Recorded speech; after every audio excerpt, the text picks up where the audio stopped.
स्वागत है आपका अथर्व क्लासेस पर। आज की महिला पर्यवेक्षक की स्पेशल क्लास में हम नियम अधिनियम एवं अधिकार के अंतर्गत घरेलू हिंसा से महिलाओं का संरक्षण अधिनियम 2005 को डिटेल में पढ़ेंगे और इसके अंतर्गत सभी धाराओं को डिटेल में समझेंगे। तो वीडियो को पूरा जरूर देखिएगा। इससे पहले अगर आपने चैनल सब्सक्राइब नहीं किया है तो चैनल को सब्सक्राइब जरूर करिए। तो घरेलू हिंसा से महिलाओं का संरक्षण अधिनियम में सबसे पहले जानते हैं कि घरेलू हिंसा क्या है। तो घरेलू हिंसा के अंतर्गत ऐसी महिलाएं जो अपने भीतर होने वाले किसी भी प्रकार की हिंसा से पीड़ित हैं।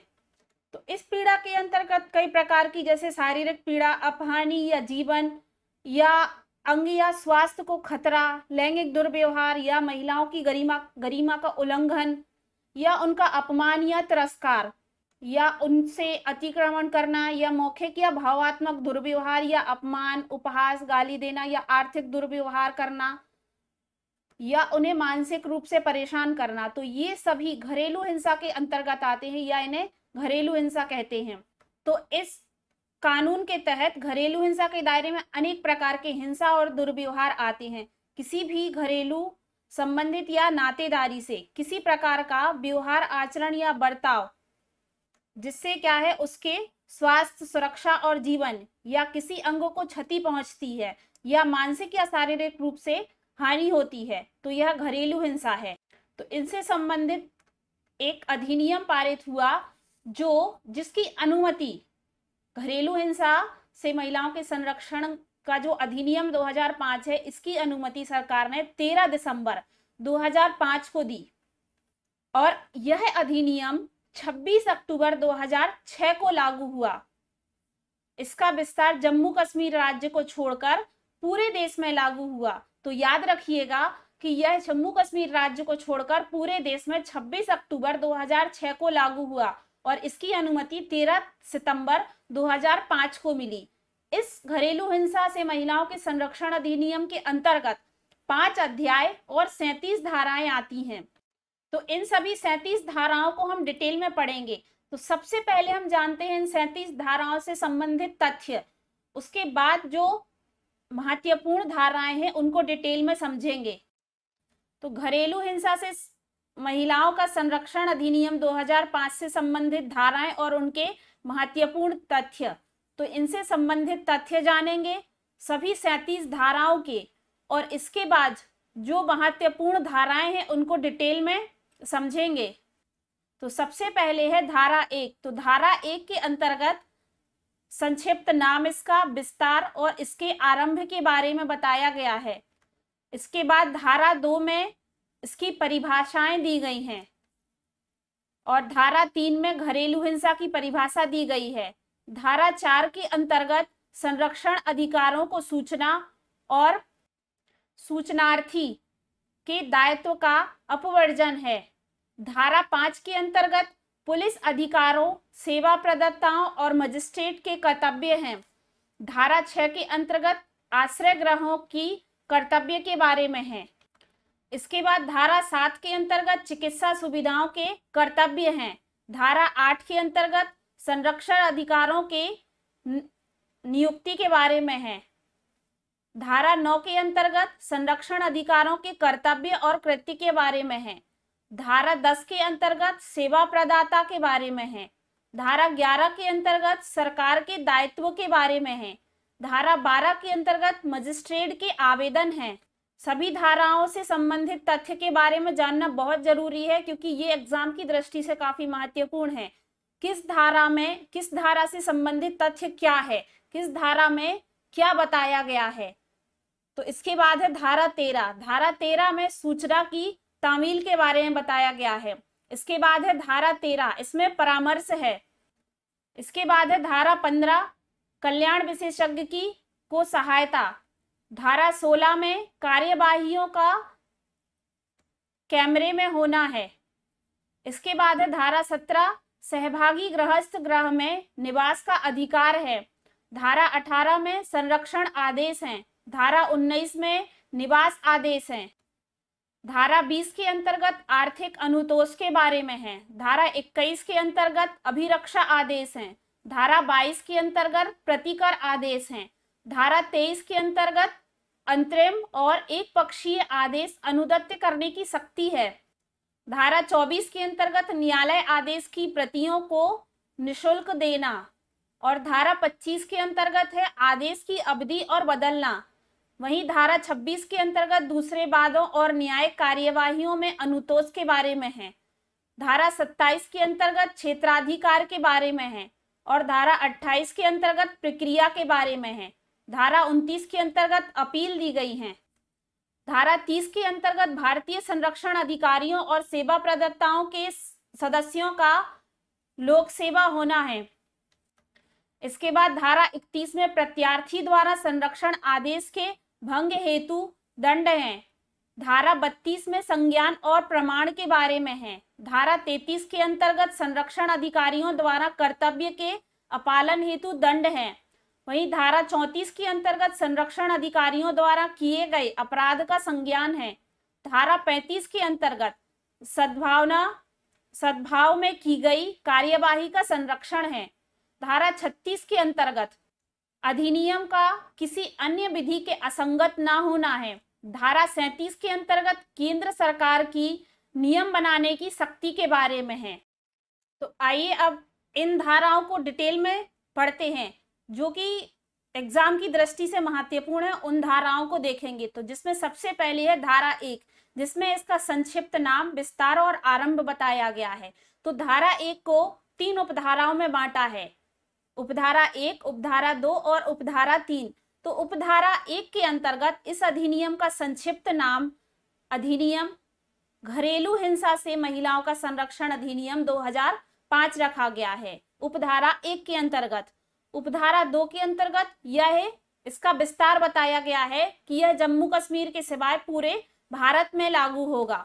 उपधारा 3 के अंतर्गत इसका आरंभ बताया गया है कि यह उसे तिथि से प्रारंभ होगा जिसे केंद्र सरकार शासकीय राजपत्र में अधिसूचना द्वारा निर्धारित करे। इसके बाद धारा 2 के अंतर्गत इसकी परिभाषाएं दी गई हैं।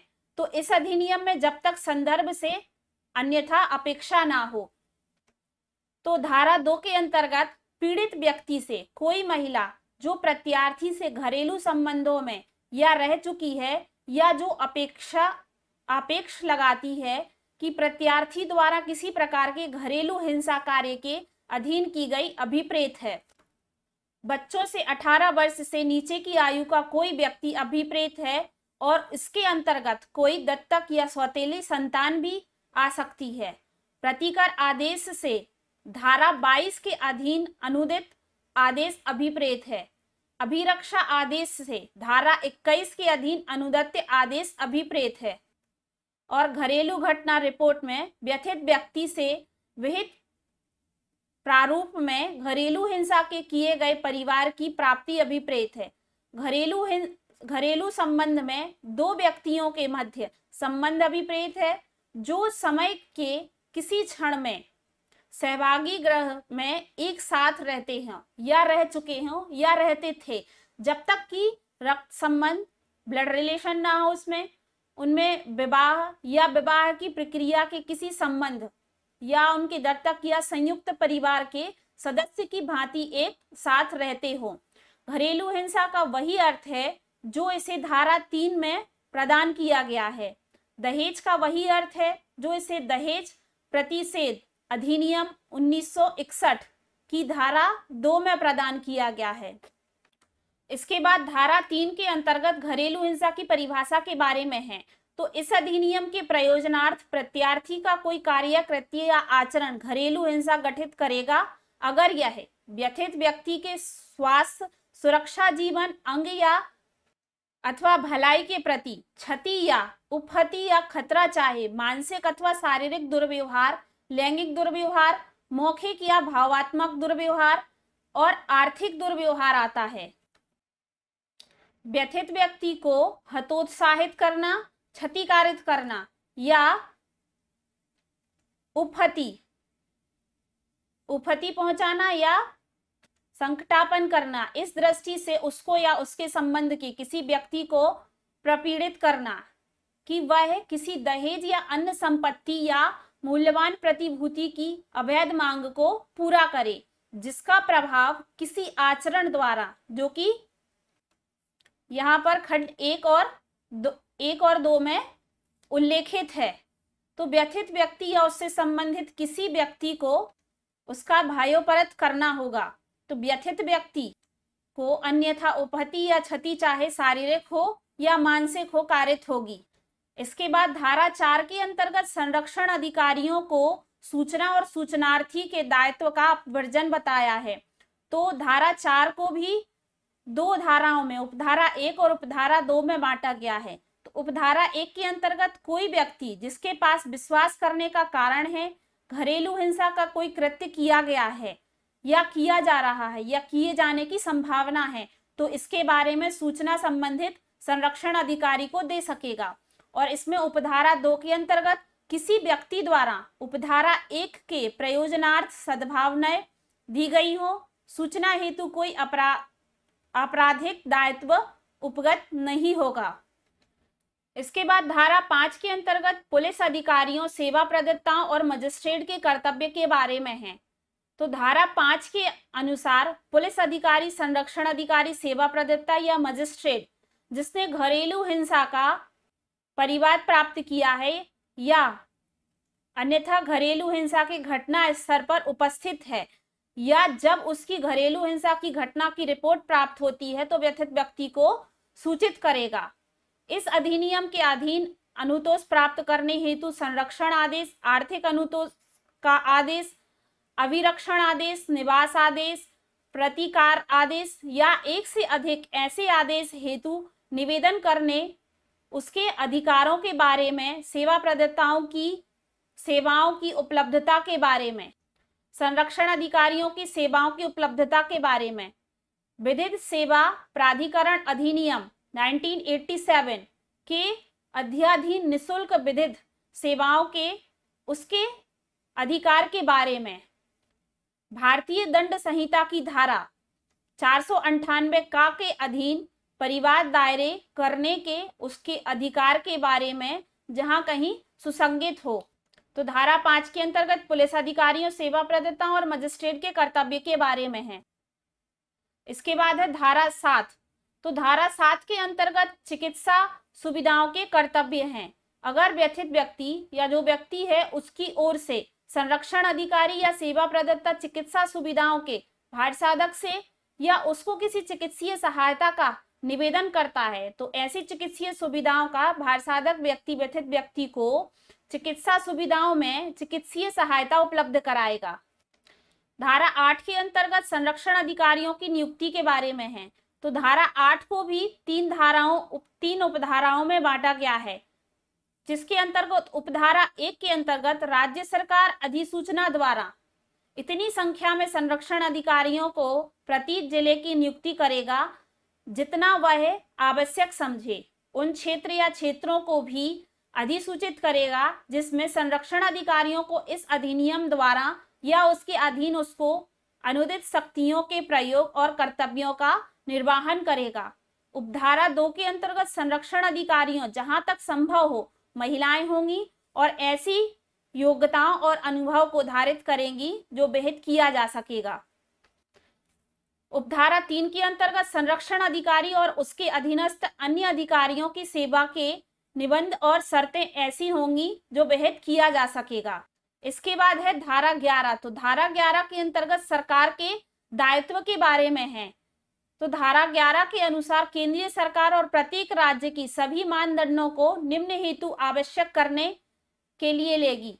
तो इसके अंतर्गत अधिनियम के उपबंधों का व्यापक प्रचार जनसंचार माध्यम से, जिसके अंतर्गत दूरदर्शन, आकाशवाणी और प्रिंट मीडिया सम्मिलित हैं, नियमित अंतराल पर किया जाए। केंद्र सरकार और राज्य सरकार के अधिकारियों, जिसके अंतर्गत पुलिस अधिकारी और न्यायिक सेवाओं के सदस्य शामिल हैं, को आवर्तित भावबोध और जागरूकता प्रशिक्षण अभियान द्वारा संबंधित मुद्दों पर जोर दिया जाएगा। संबंधित मंत्रालयों और विभागों द्वारा प्रदान की जाने वाली सेवाओं के मध्य प्रभावी संबंध को जो विधि घरेलू मामलों जिसके अंतर्गत कानून और व्यवस्था स्वास्थ्य और मानव संसाधनों के घरेलू हिंसा के मुद्दों को संबोधित हो स्थापित की गई हो उसका अपवर्जित अवलोकन किया जाए। इस अधिनियम के अधीन महिलाओं को सेवा प्रदान करने हेतु विभिन्न संबंधित मंत्रालयों हेतु प्रोटोकॉल जिसके अंतर्गत न्यायालयों का गठन किया जाए और अव्यवस्था किया जाए।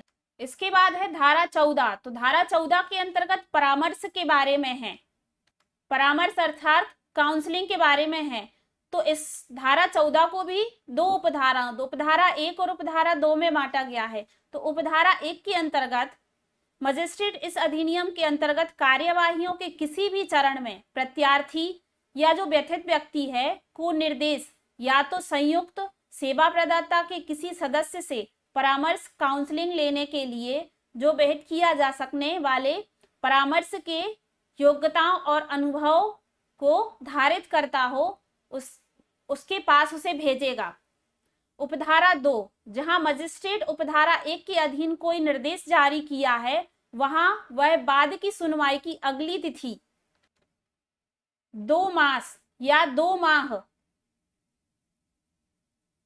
माह से अधिक के भीतर नियत करेगी। मतलब वह इस जो उपधारा 1 के अंतर्गत उसने निर्देश दिए हैं उसकी सुनवाई अगली तिथि के 2 माह के भीतर करेगी। इसके बाद है धारा 15। तो धारा 15 के अंतर्गत कल्याण विशेषज्ञ को सहायता है।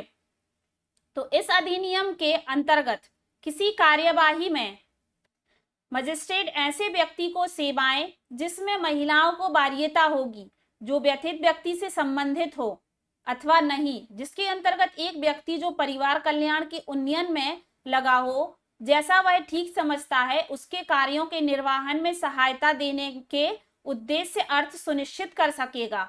तो धारा 15 के अंतर्गत कल्याण विशेषज्ञ को सहायता देना है। इसके बाद है धारा 16। तो धारा 16 के अंतर्गत कार्यवाहियों का कैमरे में होना है।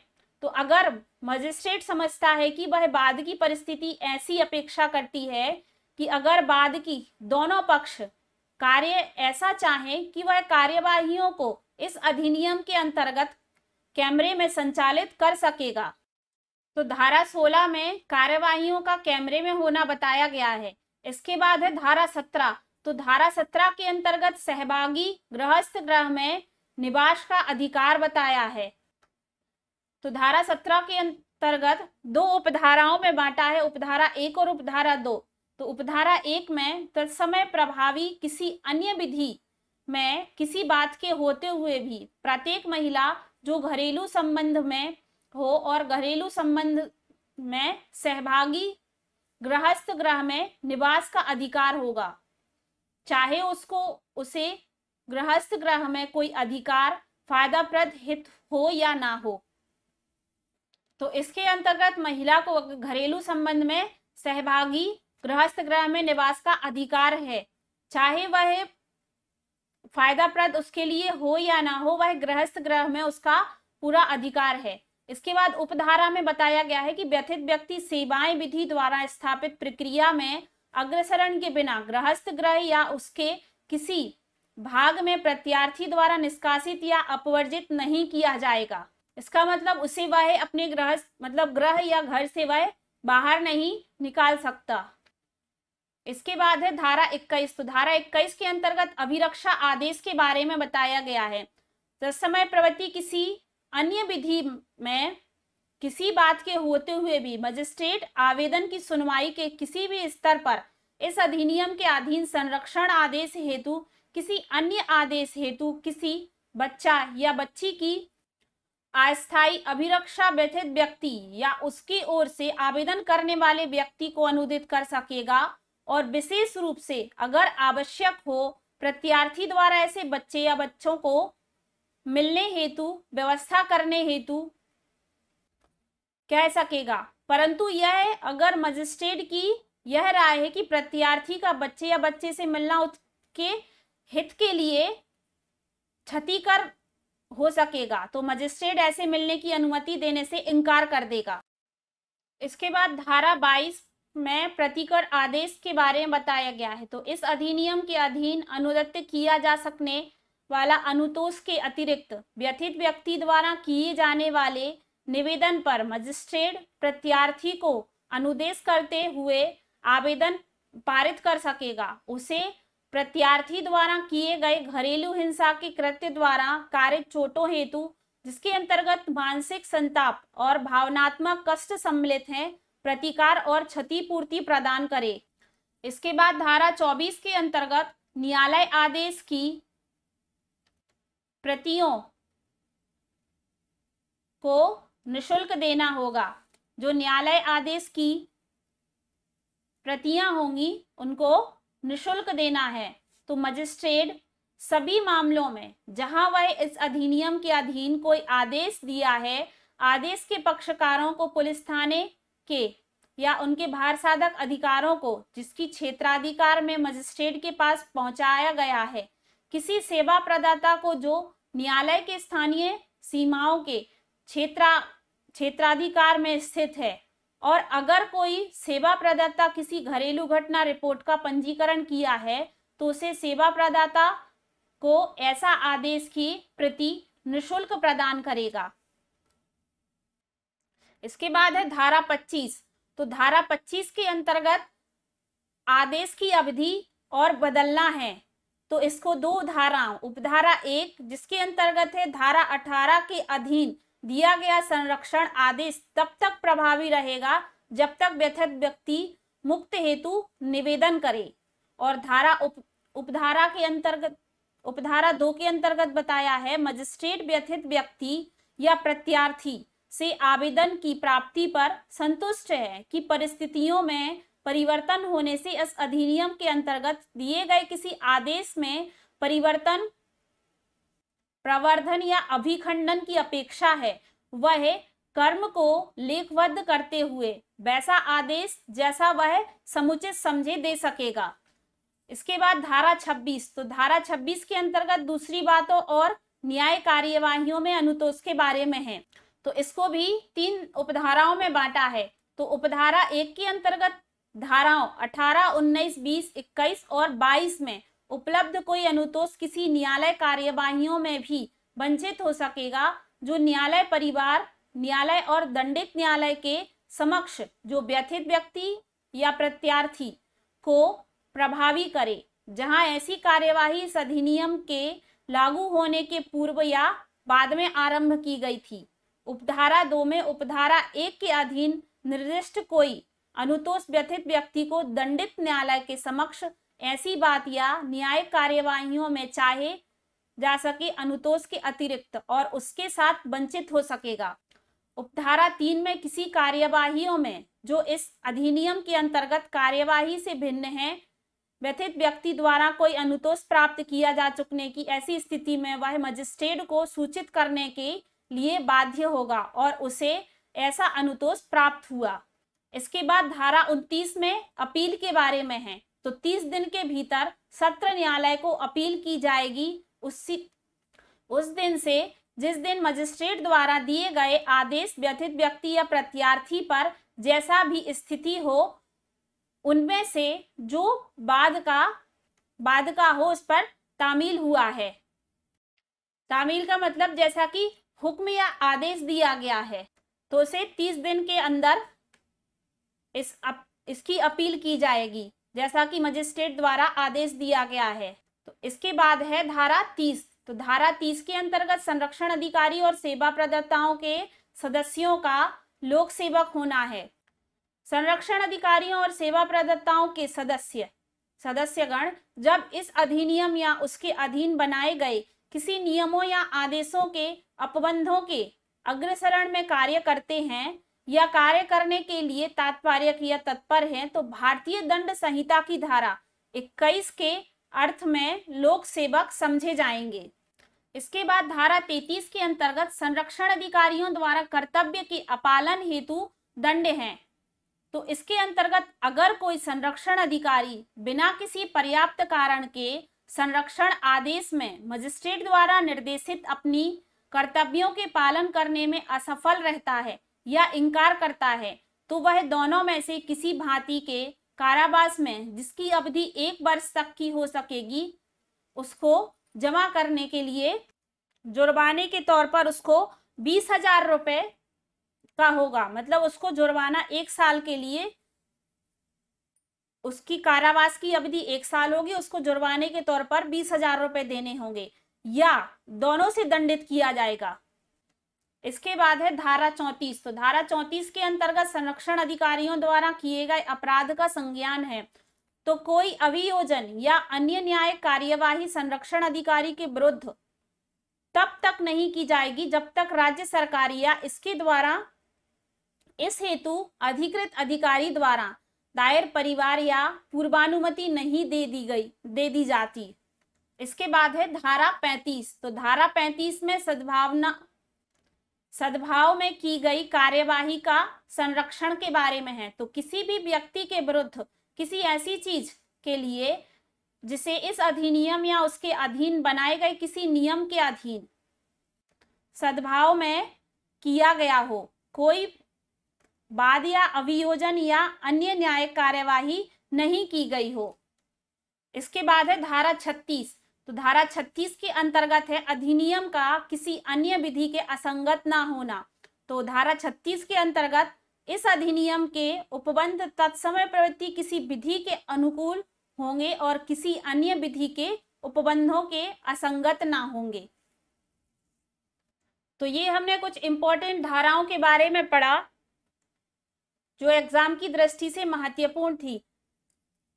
इसकी अगली क्लास में हम नियम, अधिनियम एवं अधिकार से संबंधित सभी महत्वपूर्ण प्रश्नों को देखेंगे।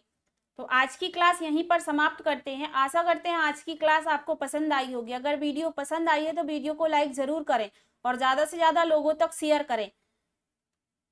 और अगर आपने अभी तक चैनल सब्सक्राइब नहीं किया तो चैनल को सब्सक्राइब जरूर करें।